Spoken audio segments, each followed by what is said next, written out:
So we stand corrected. Canaan is the youngest son of the youngest son of Noach. So Ham is the youngest son, and Canaan is Ham's youngest son. So the order in the pasuk 10:5 is the birth order of the sons. And where were we?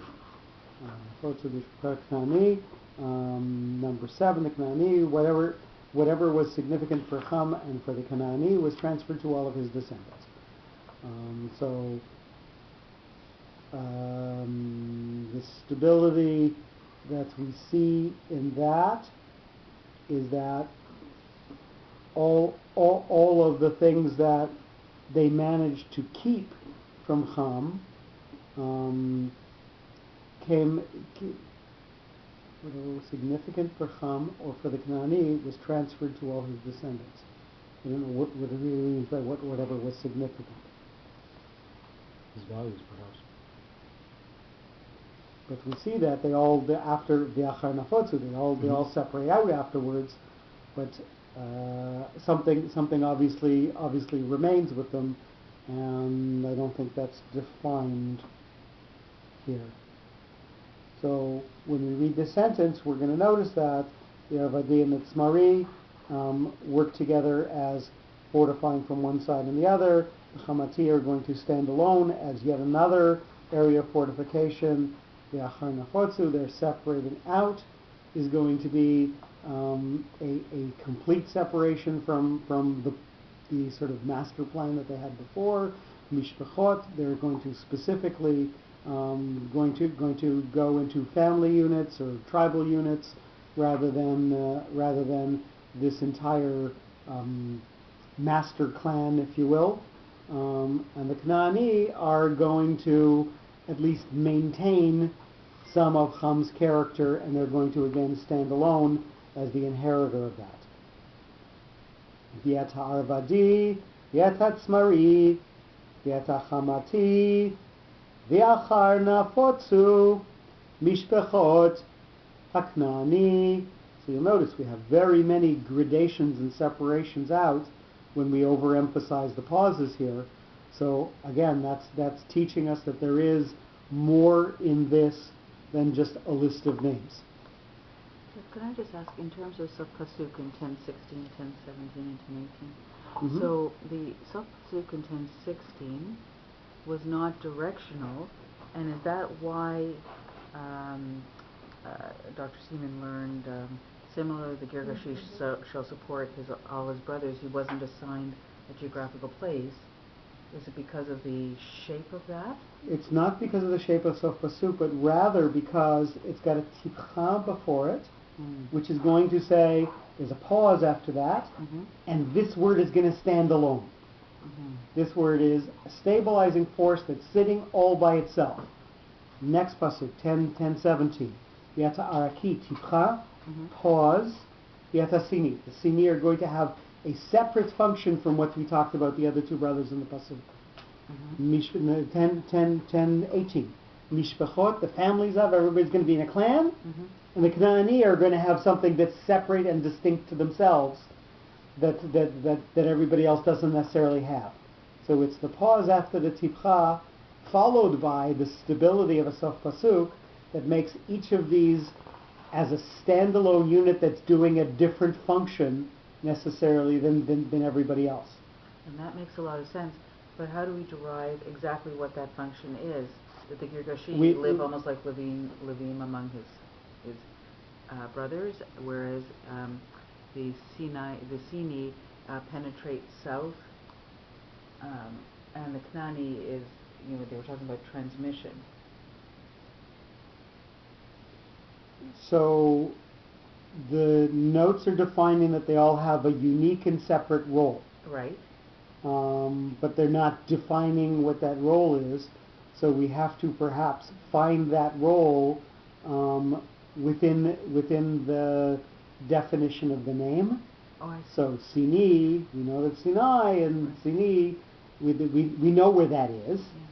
Girgashi, again, we have historical records to say what the history of these people were.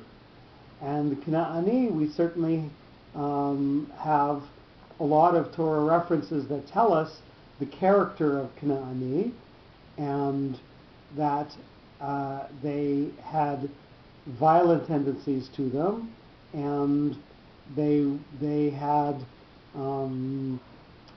sort of very strong, passionate tendencies that they would tend to very forcefully worship what they were worshiping, and defend their ideals violently and quickly and so on, which are characteristics of Ham, which again is what we've implied by them standing alone at the end of all of these sentences talking about Ham.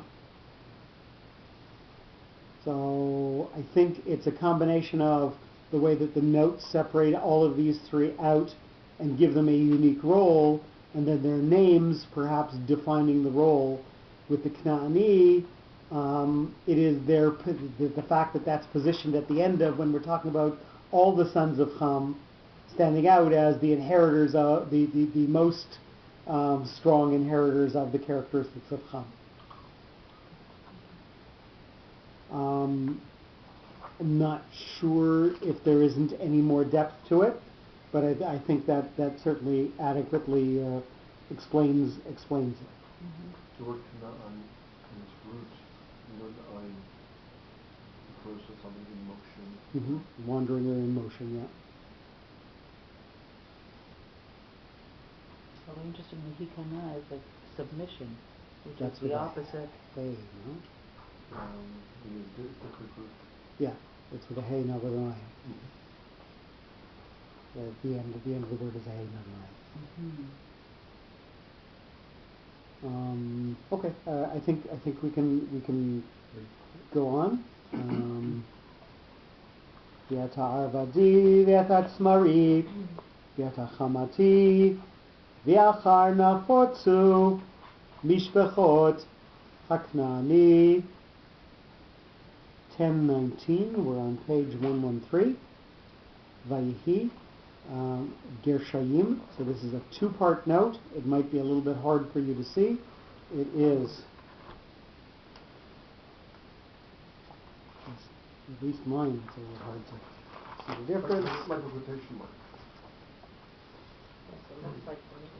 It is. Yeah.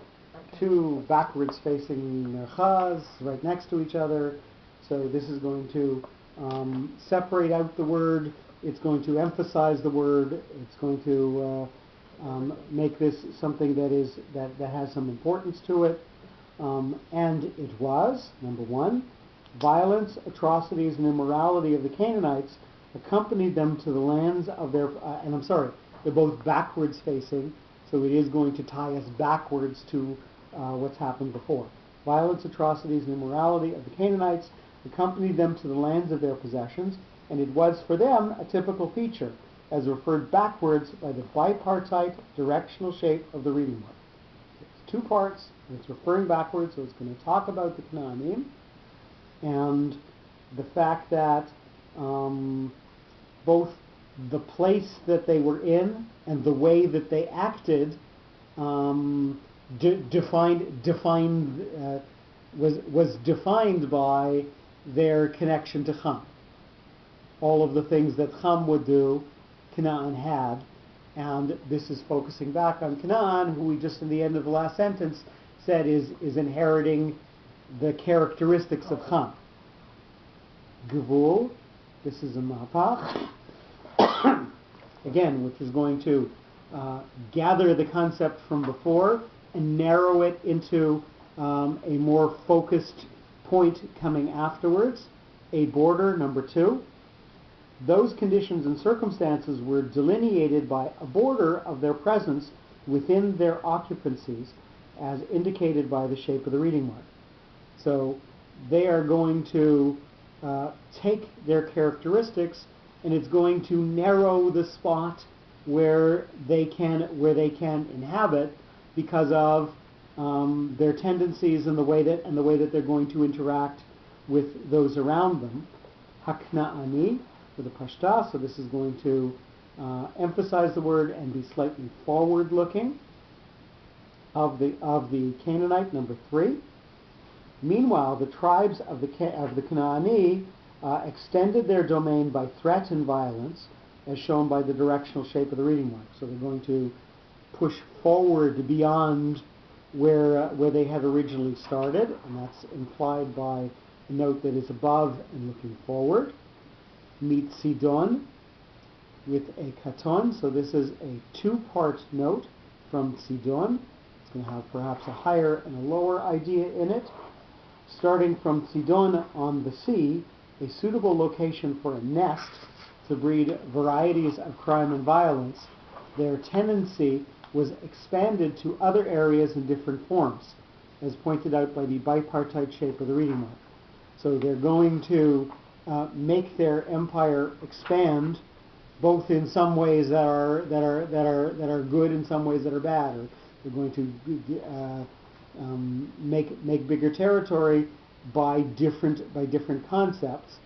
Boacha, by direction, which is an interesting definition of boacha. Boacha means your bo, lavo, to come. Boacha means you're coming to, you're arriving at. So this is a mercha, likely connected to what's come from before, but mostly focusing us forward on what's going to come next. By direction, number 5, caravans of merchants by direction from the east on their way to Egypt were frequently attacked by pirates of Canaanites, as stressed by the directional shape of the reading mark. So again, we're going to see that they're going to use various tactics, which are all going to have the aspects of cham, of being violent and hot-blooded and aggressive.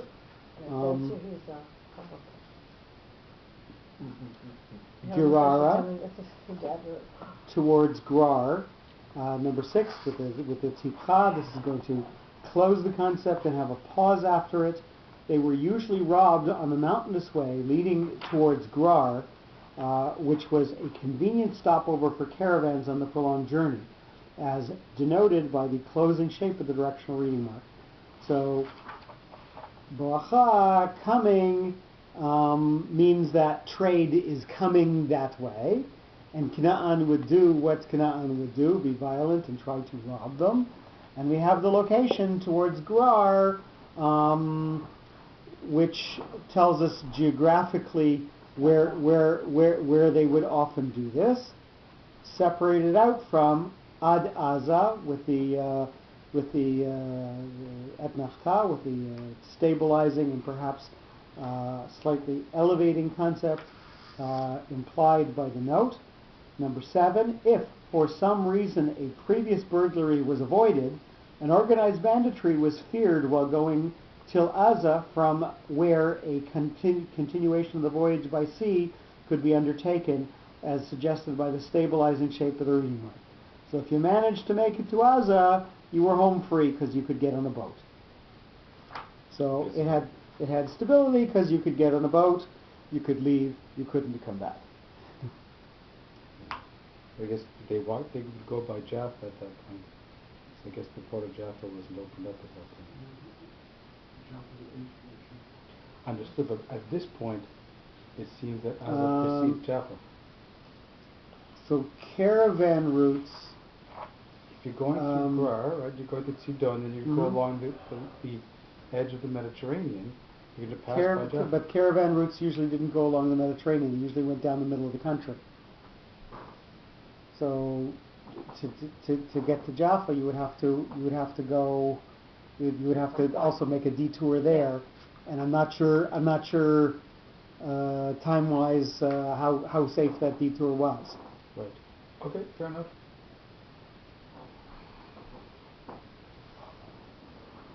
Boacha, by direction, again with the Gershayim, so this is going to look backwards towards what's come from before and have a 2-part meaning to it. Number 8, similar conditions prevailed when traveling by direction from Aza eastwards, as expressed by the reverse direction of the related reading mark.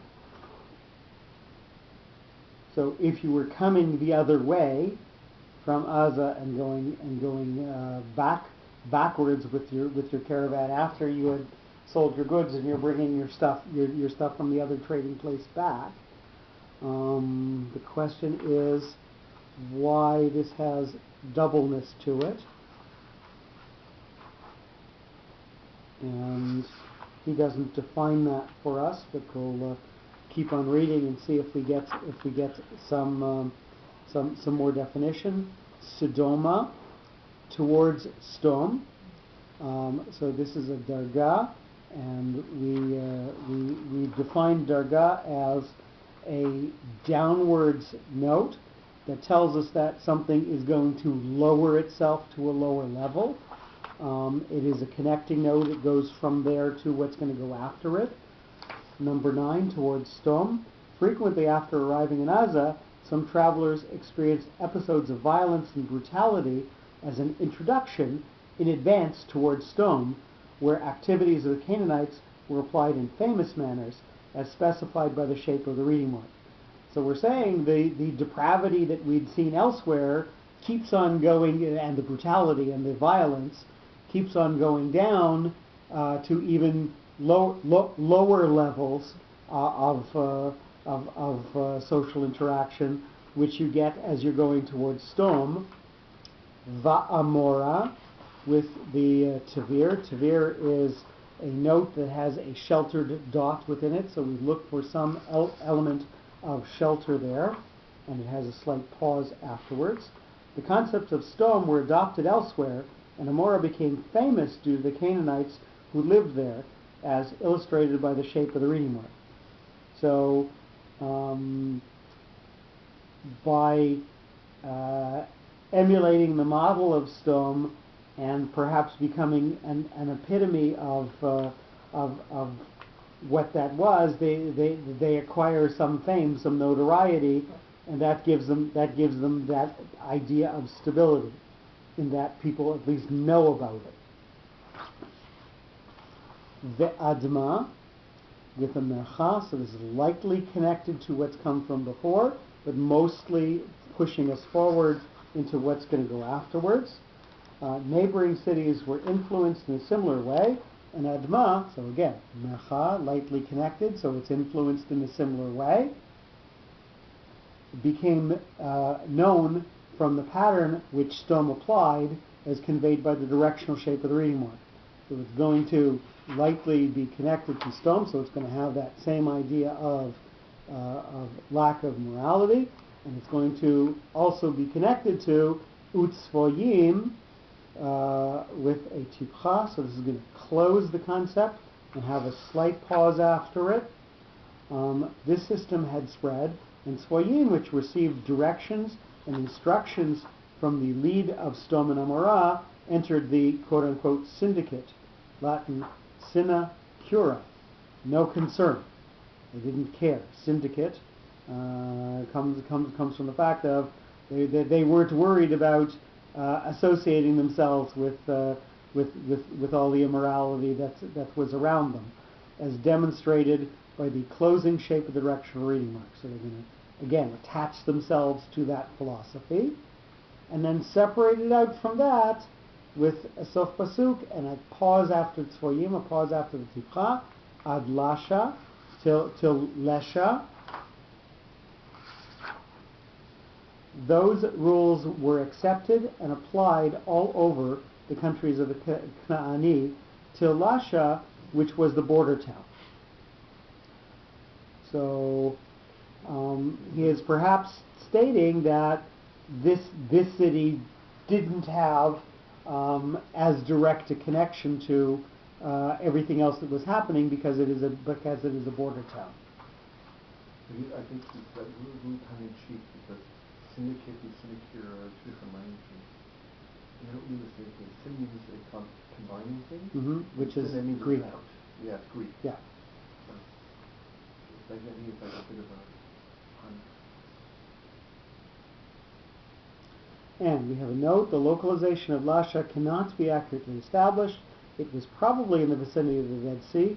It either sunk from a tectonic cleft, extending from Turkey to Saudi Arabia with Chula, Kinneret, the Dead Sea, and the Jordan Valley in its path, or it was destroyed by volcanic eruptions, earth tremors, and became buried either by the Dead Sea or by the blowing winds from the Arabian desert.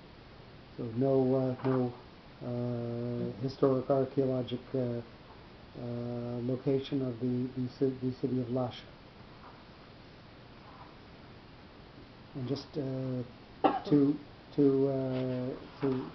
make a comment, so the vowels at Sof Pasuk get a lengthening of the vowel sound, so the city is called Lesha, and that's why he's calling it in English Leshaa.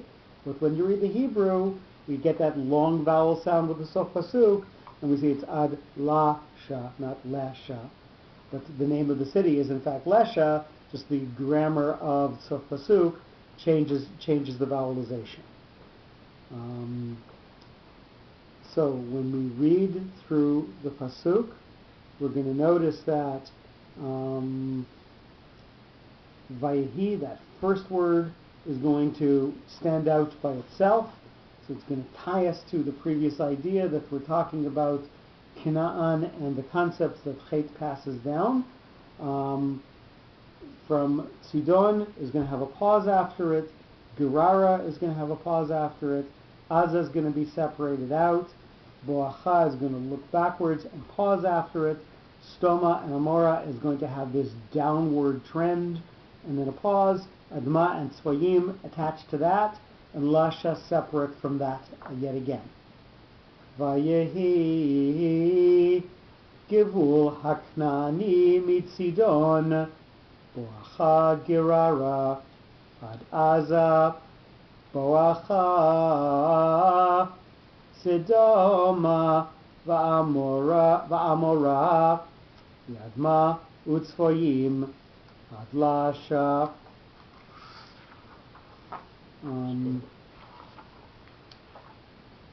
We all have another sentence or two in us. We're good? Okay, 10:20. Ele, those, with a munach, part of a zakef katon. So this is going to be separated out from what has come from before and move us forward into something new that's going to come afterwards.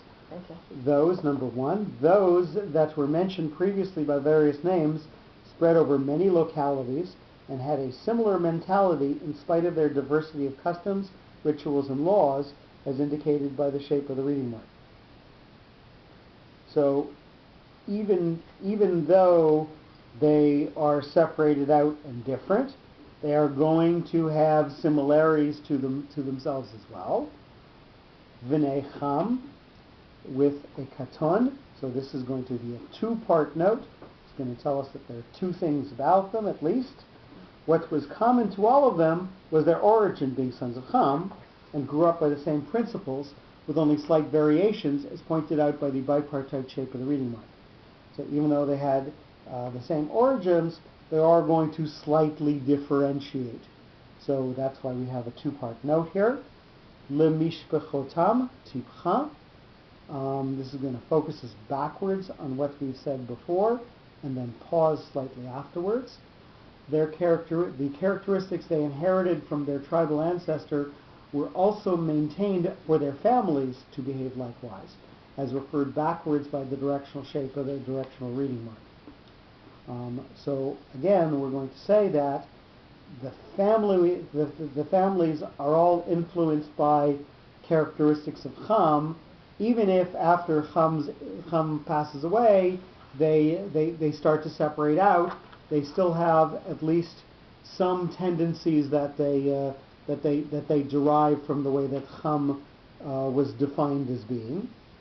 Lil shonotam etnachta. So this is a stabilizing influence in the middle of the sentence.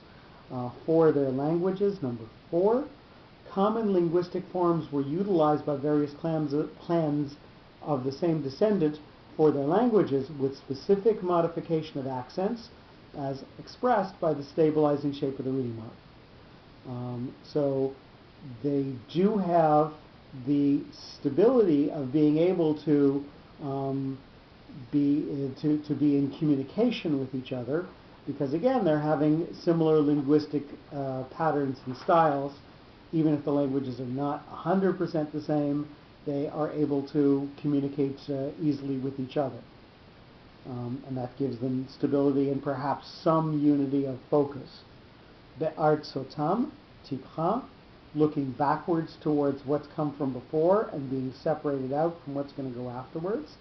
On their lands, number 5, they built up characteristics of their life and customs and eradicated others to mix in, becoming vassals on their lands, as referred backwards by the directional reading mark. So the question is where we imply that they become subservient to somebody else, and I'm not quite sure where that comes in, other than the fact that the concept of their land is being focused back towards either their language or back towards the concept of them being sons of Ham. So the tipcha is going to have to draw us back to one of those two concepts. And I'm trying to figure out if he's just projecting forward as to their history, or whether he's saying that either of these influences is in fact what makes them later on become subservient. Well, I think if I understood it correctly, he's saying they're becoming subservient to Ham and his philosophy. They've already spread out over vast territories. They just have strength and independence, and yet they're subservient to the ideals, if you will, the goals of Ham, and that helps keep them together. I'm perhaps defining the word vassals incorrectly.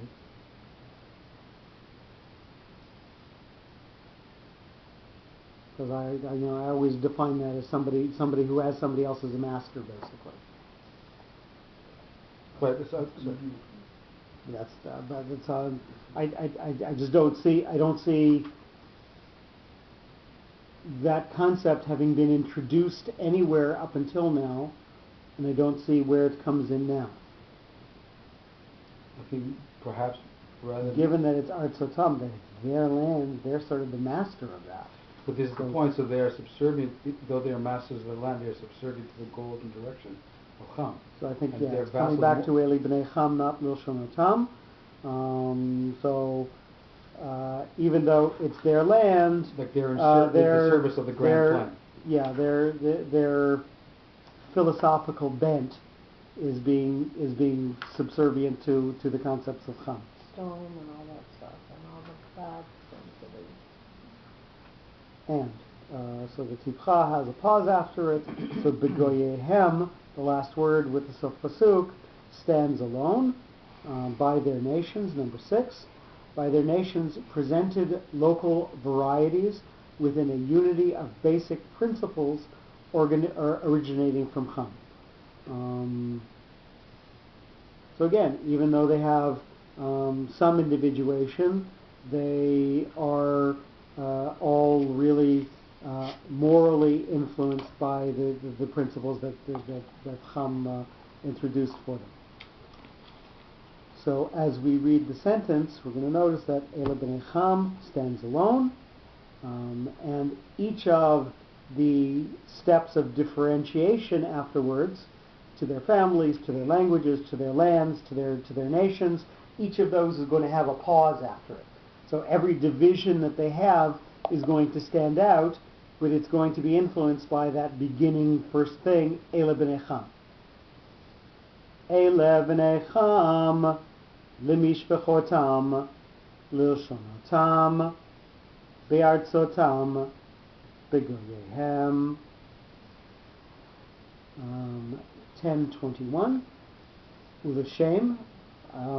Maybe I think we're going to stop here. Yeah, because we've reached the end of the discussion of B'nai Ham, and we'll pick it up next week at the next division, and we'll make it through the list of names, and we'll learn a little bit of geography, a little bit of archaeology, and a little bit of philosophy. Thank you. Thank you.